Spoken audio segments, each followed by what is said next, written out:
Good morning everyone. आज बहुत दिनों के बाद हम यूट्यूब पर पुनः वापस आए हैं। कुछ निजी समस्याओं की वजह से हम यूट्यूब पर वीडियो अपलोड नहीं कर पा रहे थे, तो आज से प्रतिदिन आपको वीडियो मिलेंगे, इसलिए आप वीडियो को अंत तक पूरा देखिए। बहुत अच्छे से इस वीडियो में हमने रेसे और प्लास्टिक को समझाने का प्रयास किया है। रेसे और प्लास्टिक, सबसे पहले हम जानेंगे कि ये रेसे क्या होते हैं। तो रेसे जो होते हैं ना, एक ऐसी संरचना जो इस आकार की होती है, वो छोटी या बड़ी हो सकती है, मतलब रेसे की जैसे, उसी को हम लोग रेसा बोलते हैं। जैसे कि आप बहुत सारे फल खाते हैं, नारियल आप देखे होंगे। नारियल को जब उसके ऊपर का जो छाल होता है उसको हटाया जाता है तो पतले पतले हमें संरचनाएं देखने को मिलती है, ऐसे ढेर सारी होती है। या फिर कुछ आम होते हैं, उसको खाइएगा आप तो उसमें देखिएगा कि उसमें भी पतले पतले संरचनाएं, ऐसी महीन महीन पतली संरचनाएं देखने को मिलती हैं। इन्हीं संरचनाओं को, पतली और महीन संरचनाओं को हम लोग रेसा नाम देते हैं, यानी कि रेसा ये होते हैं। और इन रेसाओं का प्रयोग करके हम लोग कपड़े बनाते हैं। रेसे से क्या बनते हैं? कपड़े बनते हैं। इसके अलावे बोरी बनती है। बोरी आप लोग देखे हैं ना। अब आपके यहाँ खेती होती होगी पटसन की। पटसन यानी समझते हैं, हमारे यहाँ इसका नाम पटुआ दिया जाता है, जो मक्के के साथ बोया जाता है। आप लोग देखे होंगे कि उसको काटने के बाद उसको सड़ाया जाता है पानी में दाब करके। उसके बाद जब वो सड़ जाता है तो उसमें से रेसे निकाले जाते हैं, यानी कि ऊपर ऐसी संरचनाएं पाई जाती है, उसको निकाल दिया जाता है और उससे रस्सी बनाया जाता है, या फिर उसी से बोरी बनाया जाता है, या उससे कपड़े भी बनाए जाते हैं। तो रेसे आप लोग समझ गए कि इसका उपयोग करके हम लोग कपड़े बना सकते हैं, बोरी बना सकते हैं, ढेर सारी चीज़ें हम लोग बना सकते हैं। अब ये रेसे जो होते हैं ना, दो तरह के होते हैं। रेसे जो होते हैं ये दो प्रकार के होते हैं। कौन कौन? तो एक रेसा जो होता है वो कृत्रिम होता है, कृत्रिम रेसा, और दूसरा रेसा प्राकृतिक रेसा। अब कृत्रिम रेसा का मतलब आप लोग समझ रहे हैं, ऐसे रेसे जो मानव के द्वारा तैयार किए जाते हैं उसको हम लोग मानव निर्मित रेसा या कृत्रिम रेसा के नाम से जानते हैं।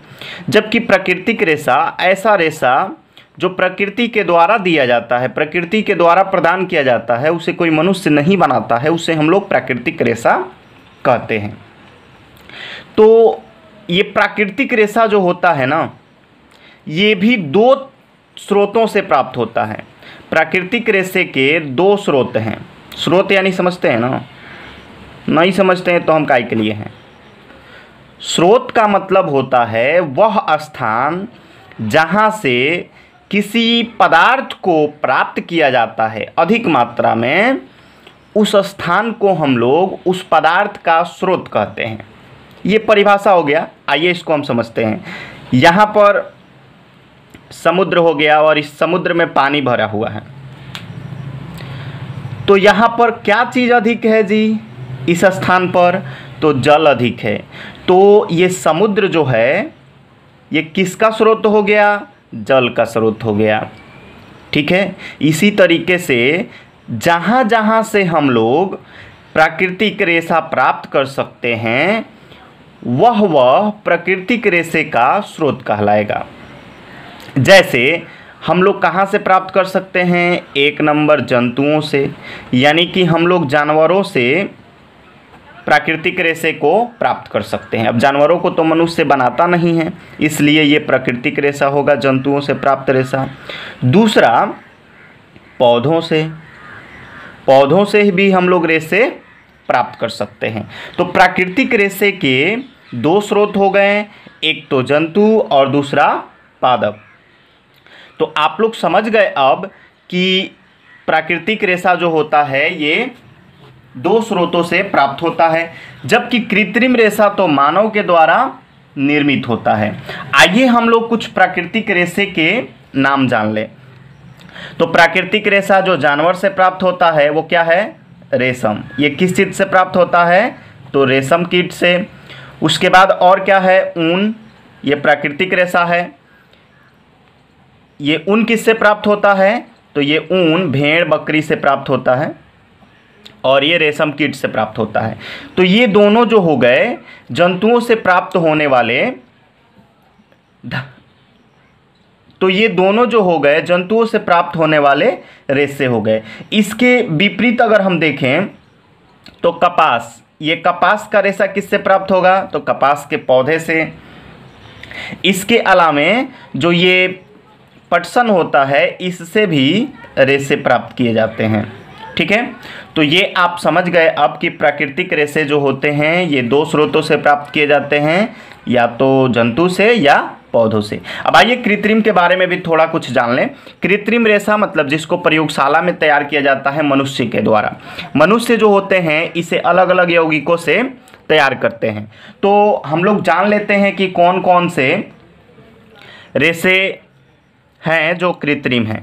पहला नंबर पॉलिएस्टर। पॉलिएस्टर जिसको हम लोग नाम बिगाड़कर पॉलिस्टर बोलते हैं, ये एक कृत्रिम रेशा है। इसका प्रयोग कपड़ा बनाने में होता है। आप लोग देखे होंगे, सुने होंगे, कपड़े के दुकानदार कहते हैं कि ये पॉलिस्टर का है। ठीक है, तो ये एक प्रकार का कृत्रिम रेशा है। इसके अलावा और कौन, रेयॉन, रेयॉन। तीसरा नंबर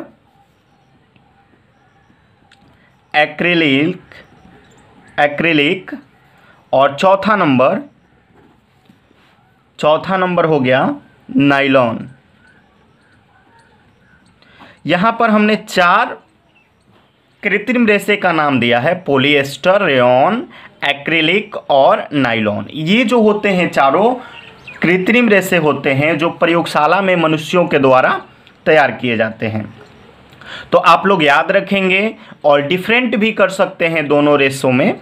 अगर आपसे पूछा जाए कि कृत्रिम रेशे और प्राकृतिक रेशे में क्या अंतर है, तो आप क्या बतलाएंगे, ऐसे रेशे जो मानव द्वारा निर्मित किए जाते हैं उसे हम लोग कृत्रिम रेशा कहते हैं, जबकि वह रेशा जो प्रकृति द्वारा प्रदान किया जाता है उसे हम लोग प्राकृतिक रेशा कहते हैं। अब मानव निर्मित रेशे जो होते हैं उनका उदाहरण दे सकते हैं पॉलिएस्टर, रेयॉन, एक्रिलिक और नायलॉन, जबकि प्राकृतिक रेशे का उदाहरण दे सकते हैं रेशम, ऊन, कपास, पटसन। ये सब जो हैं प्राकृतिक रेशे हैं। तो आज हम लोग बस इतना ही जानेंगे। इसके आगे की जानकारी हम लोग अगली वीडियो में जानेंगे। ये पार्ट 1 वीडियो है, इसका पार्ट 2 अवश्य देखें और इसका उपयोग तक हम समझाएंगे अगली वीडियो में, बनाने के तरीके तक बतलाएंगे, एक एक का हम लोग डिटेल्स जानकारी हासिल करेंगे। तो हमारे चैनल को सब्सक्राइब कीजिए और वीडियो को लाइक कीजिए और अगले वीडियो का इंतज़ार कीजिए। तब तक के लिए बाय बाय, जय हिंद, जय भारत।